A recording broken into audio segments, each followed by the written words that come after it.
Welcome back. We're making global news today. Is this AI scam impersonating US Secretary of State Marco Rubio? The Washington Post reports that an imposter using AI to impersonate Rubio had contacted at least 3 foreign ministers, a US senator and a governor. We put questions to Penny Wong's office, but she's declined to comment on whether she was one of those contacted by the fake Secretary of State, citing security concerns. Well, joining me now is technology commentator Trevor Long. Trevor, thanks for your time. What do we know about this scam?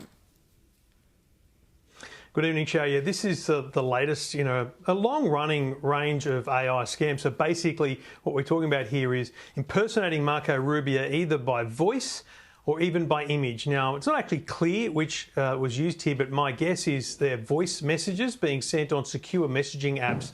And essentially, if you recognise a voice, you have a familiarity, and that is the trick, and it's being used in household scams, let alone at this level. It doesn't appear to have been successful in any way, but it opens up a huge range of security concerns for governments worldwide, given that, picking up the phone and calling your counterpart, maybe we need to question whether or not it's really that person on the other end of the line. I'd argue that it is in the public interest to know which foreign ministers were contacted. We need to know which security systems need to be improved. If it is Australia, I think we do deserve to know that. But clearly this type of fraud is only going to become more common as our AI develops.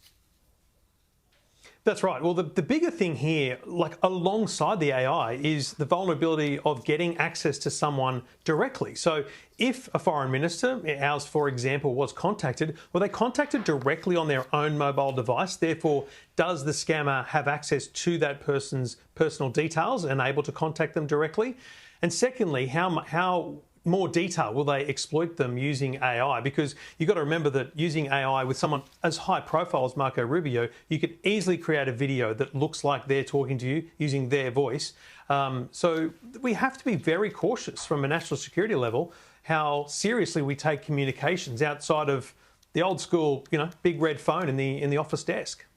It's also an issue with whether you can trust content. Can you trust video that you see online, particularly if it is of well-known people or politicians doing various or nefarious things? I mean, this is going to become really difficult in the future.